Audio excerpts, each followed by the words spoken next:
नमस्कार, स्वागत है आपका JJN न्यूज़ में और आपके साथ मैं हूं गणेश। हल्द्वानी के कालाढूंगी विधानसभा क्षेत्र के कटघरिया में विधायक बंशीधर भगत, सांसद अजय भट्ट समेत भारतीय सेना के सेवानिवृत्त पूर्व सैनिकों और क्षेत्र के लोगों ने ऑपरेशन सिंदूर में मिली कामयाबी को लेकर तिरंगा यात्रा निकाली। आपको बता दें, तिरंगा यात्रा में पूर्व सैनिकों ने जोश भरे नारों के साथ भारतीय सेना के अदम्य साहस और पराक्रम को लेकर नारे लगाए। वहीं नैनीताल के सांसद अजय भट्ट ने कहा, भारतीय सेना आज विश्व की चौथे नंबर की सबसे ताकतवर सेना है और देश के प्रधानमंत्री सेना की ताकत बढ़ाने के लिए दिन रात काम कर रहे हैं। वहीं क्षेत्रीय विधायक बंशीधर भगत ने कहा, ऑपरेशन सिंदूर ने विश्व को भारत के पराक्रम से परिचय कराया है। उन्होंने तिरंगा यात्रा में आए पूर्व सैनिकों का धन्यवाद अदा किया। तो वहीं पूर्व सैनिकों ने भी देश के प्रधानमंत्री नरेंद्र मोदी को सेना के मनोबल बढ़ाने के लिए जमकर उनकी सराहना की। देखिए, आप देख रहे हैं लोगों में हमने जो उनके कायरताना हरकत करी, उसके बाद हमारे देश की सेना ने हमारे प्रधानमंत्री जो बदला लिया, इससे लोगों में एक उत्साह है। लेकिन उससे पहले आपने आक्रोश भी देखा होगा, जिस तरीके की कायराना हरकत पाकिस्तान के लोगों ने की, उनकी सेना के लोगों ने अप्रत्यक्ष रूप से आतंकवादियों को आगे करके की, पूरे देश में एक खून खौला था। और लेकिन जिस तरीके से हमारी देश की सेना ने एक जवाबी कार्रवाई करी और उसको निस्ते नाबूद मिला दिया, उससे आज पूरा देश, पूरा भारतवर्ष खुश है, कदरत है। आज देखो, हजारों की तादाद में आज लोग यहाँ पर तिरंगा यात्रा निकाले। सिंदूर कार्यक्रम बहुत ही सफल हुआ है। उसके लिए सैनिकों के उत्साहवर्धन के लिए, उनको बधाई देने के लिए पूरे देश में ये शौर्य यात्राएं निकाली जा रही, तिरंगा यात्राएं निकाली जा रही। हम इस रैली के माध्यम से देश के सैनिकों को बहुत बहुत बधाई देते हैं, उनको धन्यवाद करते हैं कि उनके कारण हमारा देश सुरक्षित है। और साथ ही हम नरेंद्र मोदी जो माननीय प्रधानमंत्री हैं हमारे, उनको भी धन्यवाद करते हैं कि उनके नेतृत्व में जो मिशन सिंदूर था वो सफल हुआ है। सैनिकों का उत्साहवर्धन उन्होंने इतना किया, जिसके कारण आज ये दिन देखने को मिला है।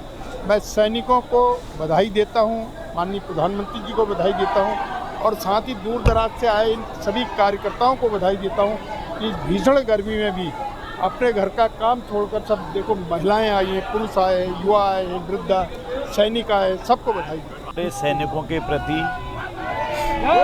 उच्च सम्मान आज पूरे भारत में दिया जा रहा है। इस समय हल्द्वानी की कालाढूंगी विधानसभा के अंतर्गत कार्यकर्ताओं का, जनता का, आम लोगों का, हर वर्ग, हर धर्म, हर जाति के लोगों का ये जनसैलाब है। तिरंगा झंडा लेकर भारत माता की जय और हमारे सैनिकों की जय, इस तरह से पूरे देश में जो स्वर गूंज रहा है, उससे उत्तराखंड भी कहीं अछूता नहीं है। जगह जगह पर इसी प्रकार का जनसैलाब है। जिस तरह की घटना घटित हुई, आतंकवादियों ने जो किया, आप सबको पता है। जाति पूछकर हमारे बहनों की सिंदूरों को उजाड़ा गया और ऑपरेशन सिंदूर ने उन आतंकवादियों को नेस्त नाबूद कर दिया जिन्होंने सिंदूर उजाड़ने का काम किया था। प्रधानमंत्री जी ने कहा था कि आतंकवाद को मिट्टी में मिला देंगे और उनके आकाओं को भी मिट्टी में मिला देंगे, और वास्तव में आज आतंकवाद मिट्टी में मिला दिया है, मिलने जा रहा है।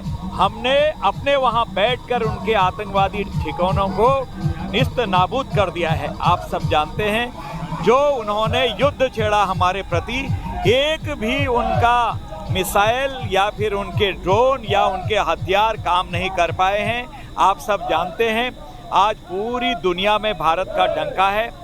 आने वाले दिनों में अगर आतंकवादी घटना फिर की जाएंगी, उसे युद्ध माना जाएगा। ये साफ साफ माननीय प्रधानमंत्री जी ने कहा है, भारत सरकार ने कहा है, ईंट का जवाब पत्थर से देंगे नहीं, बल्कि गोली का जवाब गोले से देने वाले हैं।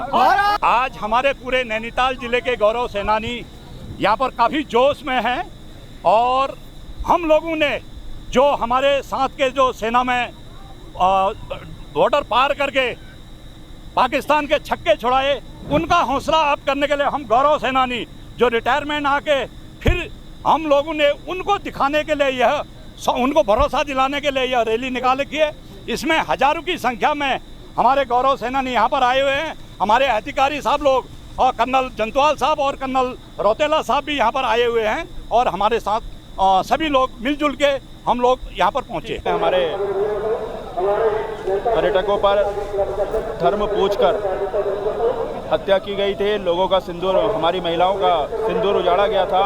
उसके बाद मोदी जी के द्वारा वहां घुसकर सिंदूर नाम से इस जो सर्जिकल स्ट्राइक करी, तीनों थल सेना, जल सेना, वायु सेना के द्वारा जो सर्जिकल स्ट्राइक की गई, उसके द्वारा जो पूरा भारत देश है उसके लिए मोदी जी का आभार व्यक्त करता है और गली गली में पूरे देश में उस बात के लिए तिरंगा यात्रा निकाली जा रही है, जिससे पूरे क्षेत्र में हर्ष और उल्लास का माहौल है और अपने मोदी जी का धन्यवाद अदा कर रहे हैं और देश के जो सैनिक हैं उनका धन्यवाद अदा कर रहे हैं। यात्रा हमारे पूर्व सैनिकों के और भारतीय सेना के उत्साह को दर्शाता है, जिसमें हम अपने जुनून से, अपने देश रक्षा से देश की सेवा कर सकें।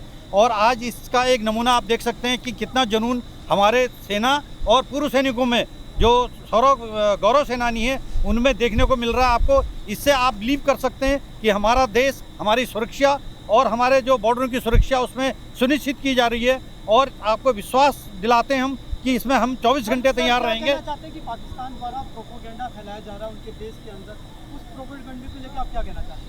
वो कहते हैं कि रफाल गिरा दिए। देखो, झूठ बोलने में पाकिस्तान को कोई बीट नहीं कर सकता वर्ल्ड में, तो वो झूठ बोलना उनका काम है, उनके लोगों के, क्योंकि वहाँ पे एजुकेशन बहुत कम है, वहाँ की जो जनता है बहुत अनपढ़ है, जिसकी वजह से वो जैसा मीडिया में चलाते हैं लोग बिलीव करने लग जाते हैं। वहाँ का एजुकेशन अगर ठीक हो तब जाके लोगों को समझ में आए।